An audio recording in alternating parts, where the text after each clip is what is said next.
This is Career Coaching X's and O's, and I'm your host, Mark Anthony Peterson, the founder and thought leader at Sierra Consulting, a small business strategy and technology consulting firm. A small part of our practice is executive coaching.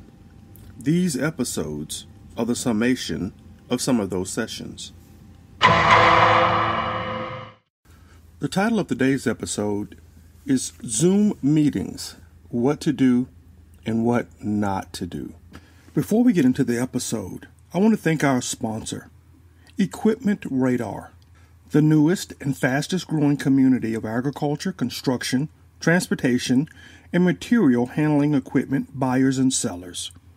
Equipment Radar offers advanced localized search for equipment with high quality images and videos to help you find exactly what you're looking for.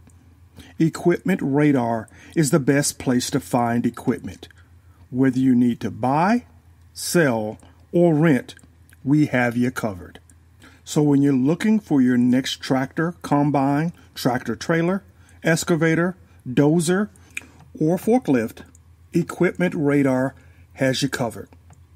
Visit Equipment Radar today at www.equipmentradar, that's EQUIPMENTRADAR.com to sign up for your free account. And now, back to our episode.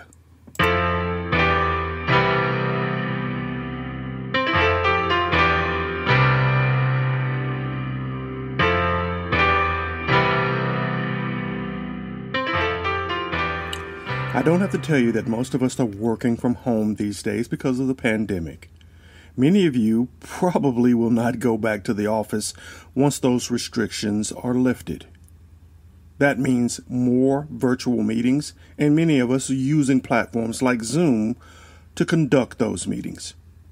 I recently sat down with a client to ask her how she was preparing for those Zoom meetings. What I'm going to share with you in today's show are the do's and don'ts that I shared with her. If you're a young executive, every opportunity for you to dialogue and present yourself and build your brand is extremely important. So let's start with the do's. The first thing I told her to do was invest in a green screen. Why a green screen? Many of the virtual platforms allow you to customize your background if you have a green screen. A customized background allows you to have a more professional setting when speaking with senior executives, when talking with your best clients. The customized backgrounds are important. You want a professional setting. I was recently on a Zoom call with venture capitalists. One of the venture capitalists had a background that looked like he was in outer space. I couldn't focus on his presentation for staring at the background. So if you do invest in a green screen, also take the time to go out to one of the many platforms like Shutterstock and pick out an image of a very professional background. A home library, a very nicely decorated living room, and upload that into the platform and use that as your background. Don't be cute and put yourself in outer space or have a dragon behind you or some other funny but not professional background that will distract from everything that you're saying. Now, some of you who are listening to this may not be able to afford a professional green screen. I spent about $80 to $100 on this green screen that I have that attaches to my chair, so that I can take it anywhere I travel or any place in my home when conducting a Zoom call. But here's a little quick hack for you. Go down to Dollar Tree, take $1 with you, and purchase 4 green poster boards.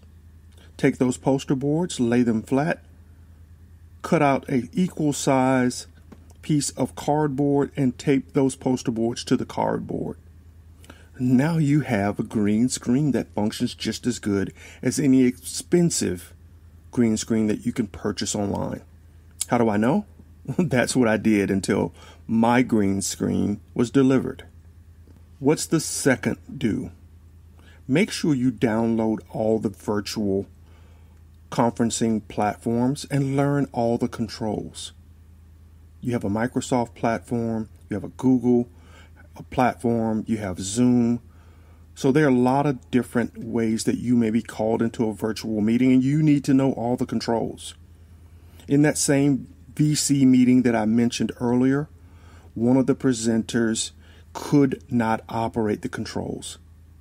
They had to skip him and come back at the end of the presentation when everyone was exhausted to hear his pitch. Lost opportunity.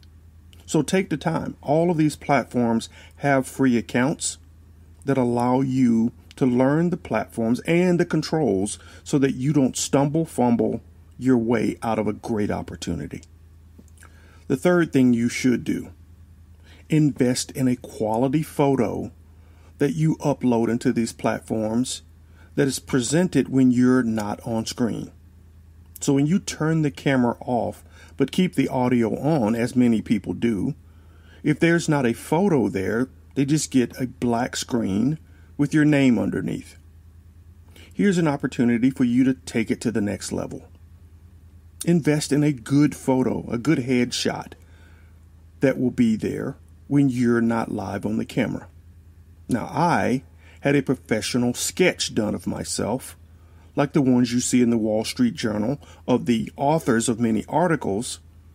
I had the same thing done for a photo that I submitted to the platform. They sent back a very professional looking sketch that could be used in the Wall Street Journal, and that is my avatar when I'm not on screen. I went with that approach because it's a little different than everyone else, and it brings the right type of attention to me. They say imitation is the greatest form of flattery. Since I started using that professional sketch, I've seen others go and get one of their own. I suggest you do that as well. What's the fourth thing you should do when participating in a Zoom meeting? You should invest in proper lighting. When you don't have proper lighting, people on the virtual calls will have a hard time seeing your gestures, your facial expression, and even your eyes. And certainly that can happen if you're taking Zoom calls later in the day when you don't have as much sunlight, or if you're in an interior room where you don't have that natural light. Invest in proper lighting, and I don't mean just an ordinary lamp. Go and get you an adjustable light source that can give you all sorts of different lighting shades. Sunlight, natural light, and you can buy these on Amazon for as little as $30.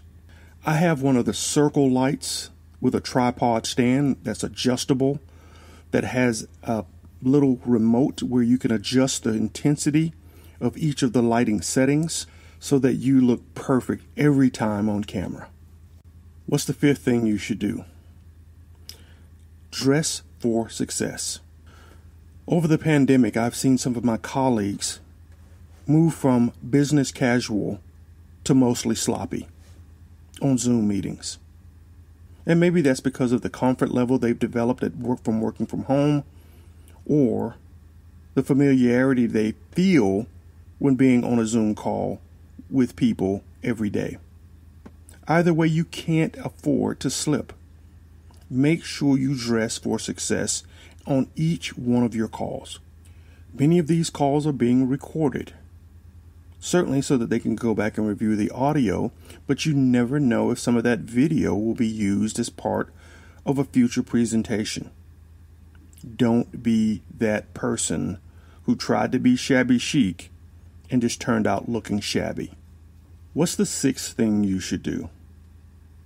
Find a room with a door when conducting your Zoom meetings. Why? Because you want to lock that door. It's cute to have your pets on Zoom meetings. It's not cute when your pet knocks over your computer, knocks over your coffee onto your computer, or generally disturbs the entire meeting so that you can't get the work done that was scheduled to be done on the call. I have a small cat named Franny. She thinks she's Princess Leia and wants to be the star of every scene when I'm on a Zoom call. I have to make sure I lock her out of the media room when I'm conducting those calls so that I can get my work done. Doesn't mean I don't love Franny. It just means I want each call to be focused on what that intention is for that call, not on trying to get my cat off the screen. What's the last thing you should do when conducting Zoom meetings? Test your internet speed to see if you can support video and audio at the same time, especially if you have multiple people in the house using the internet at the same time. Some of that bandwidth could be absorbed with your kids gaming or with your spouse who may be also conducting a Zoom meeting. By testing, you'll know if you will start the meeting in non-video mode so that you can get work done without having it kick you out of the platform or freezing you on screen. And you can do that pretty quickly just by going to Google and typing in test my internet speed. And there'll be several different web apps that'll help you determine the speed of your internet at that very moment. Now let's switch over and talk about the things you shouldn't do when conducting a Zoom meeting. The first one I've seen all too often. Don't sleep during a Zoom call. In the last 3 weeks, I've seen multiple people sleeping on Zoom calls, especially when there's more than 5 or 6 people on the call. When you're on video, even though you may not be presenting or talking, people still see you. And when you start to doze off, you become the center of attention for all of those on the Zoom call, and they're not focusing on the presenter. Even the presenter gets distracted when they notice that you're sleeping on the Zoom call. If you feel yourself getting drowsy, click off the video. Go get a cup of coffee and come back and try to stay focused on the presenter. Because trust me, there are people in the private chat laughing at you when they see you fall asleep. Those private chats turn into emails that circulate around the office. And then on the next Zoom call, they're watching you to see if you're going to fall asleep again. What's the second thing you shouldn't do in a Zoom meeting? Don't be that person that signs in, immediately clicks mute, turns off the video, and never contributes during the call. If you're trying to make an impact, you're trying to get that corner office, you're showing up to every meeting with a strategy. We've talked about that in previous episodes. And that strategy starts with looking at the intention of the meeting and figuring out ways that you can contribute to the dialogue. When you click the mute button and turn off your video, people assume you're trying to hide in plain daylight. And when they see you hiding in plain daylight, they assume you have nothing to add, nothing to contribute, and thus you're not valuable to the team. What's the third thing you shouldn't do during a Zoom meeting? Don't eat when you're on a Zoom call or a virtual video meeting, unless the host has opened the door for that to be okay, because they're conducting the meeting at lunch, or they call it a virtual coffee, or they're conducting the meeting at dinner time, and they acknowledge prior to the meeting that they're doing that, and they encourage you to eat while you have your discussion. Don't do it. If any of you are like me, I tend to get food all over my mouth, in the corners, and I don't know it at the time when I am eating. It'll take a couple of napkin wipes to get rid of all of it, and I will get around to that. But in the interim, there's food sitting there for everyone to look at. I don't know if some of you are like me, but food does get stuck in my teeth. Again, a distraction for the people on the call. And if you're meeting with clients, senior executives, even people who are in your department at the same level, I would discourage you from eating on a call. Just ask yourself, would you eat in that meeting if you were in the office? And if the answer is no, then don't do it on the Zoom call. And what's the final thing you shouldn't do on a Zoom call? You shouldn't expose your personal work on a Zoom call. And that could happen easily. So you should go in and do some desktop maintenance. Get rid of those personal photos, those open files, those open windows that may have some of your personal work. Because when you go to share, you may accidentally open up your desktop to everyone on the call. And they may see those personal photos, personal letters, personal emails, correspondence that they shouldn't see, even for a brief second. When I was a consultant at one of the big consulting firms, we were giving a pitch. One of the consultants was driving the pitch on his laptop. Unfortunately, he'd been looking at pornographic sites and exposed that during the meeting when shifting over to another document. That was the weirdest meeting I think I've ever been in. No one in the room from that point forward was focused on the presentation. That image of what was exposed on the screen was cemented in our minds. Don't be that person. Do the desktop maintenance before you start the meeting so that you aren't the one being hauled in front of HR after a Zoom meeting. So now I hope you know what to do and what not to do when conducting a Zoom meeting. Before I wrap up the show, I'd like to share another word from this episode's sponsor. Equipment Radar, the newest and fastest growing community of agriculture, construction, transportation, and material handling equipment buyers and sellers. Equipment Radar offers advanced localized search for equipment with high quality images and videos to help you find exactly what you're looking for. Equipment Radar is the best place to find equipment. Whether you need to buy, sell, or rent, we have you covered. So when you're looking for your next tractor, combine, tractor trailer, excavator, dozer, or forklift, Equipment Radar has you covered.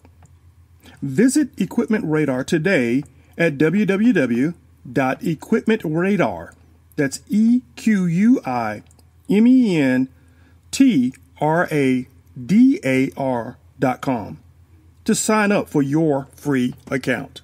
Thank you for listening to this episode, and I hope you found it useful. If so, hit subscribe. I know you'll share this episode with your colleagues because the best people listen to this podcast. If you like career coaching X's and O's, you may like one of my other podcasts, Gigging, Everything in the Sharing Economy. If you love news, views, and opinions about the gig sharing and platform economy, as well as interviews with CEOs who are predicting the future of the gig sharing and platform economy, that's the podcast for you. Gorillapreneur, the art of waging small business warfare. If you're a David taking on a Goliath and want to learn the tricks to bringing down that giant, that's the podcast for you. I'll put links to both shows in the show notes. Now, if you run a department or a team where you think some of your colleagues could benefit from some of these Zoom meeting do's and don'ts, reach out to us. Let us help you help them be more professional in representing you in your department. If that's not your issue, tell us what you're struggling with, and we'll do some research on it. Share our results with you, and we may even do a podcast episode about it. Reach out to us at our website, ceyero.com, CEYERO.com,